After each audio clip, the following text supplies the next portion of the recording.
The United States and its allies are pressing ahead with efforts to enforce United Nations sanctions on North Korea, despite what they describe as a lack of cooperation from Russia and China. Voice of America's Bill Gallo joined a Canadian military flight on the front lines of those efforts and reports from the East China Sea. The Canadian Air Force is patrolling the waters off China's coast, a hotspot for sanctions evasion. This is where ships move oil to North Korea, defying UN Security Council resolutions.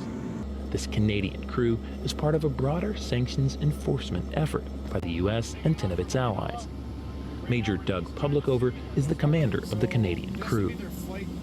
Prevent some of the illegal ship-to-ship transfers, which are petroleum products into North Korea. When a suspicious ship is spotted, the crew flies low, gathering evidence that could lead to ships being deflagged or seized. It's the kind of quiet operation that's been happening for years. Most of the time these flights happen without attracting big global headlines. But one country that is noticing is China. Soon after the mission begins, Chinese fighter jets appear, shadowing us for hours. These may be international waters, but we're in China's backyard. It's a backyard U.S. officials say is not adequately monitored, allowing North Korea to exceed its UN-mandated energy caps every year.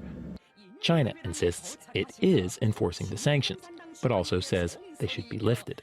Russia, too, has grown closer to North Korea, restoring a mutual defense agreement and vetoing the renewal of a UN panel that monitored sanctions enforcement on Pyongyang.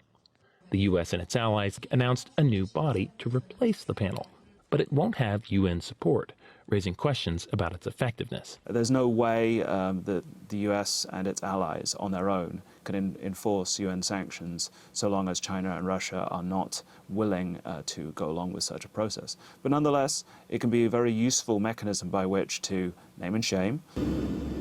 Doing that relies on these flights, which gather information that governments can then use to impose more sanctions.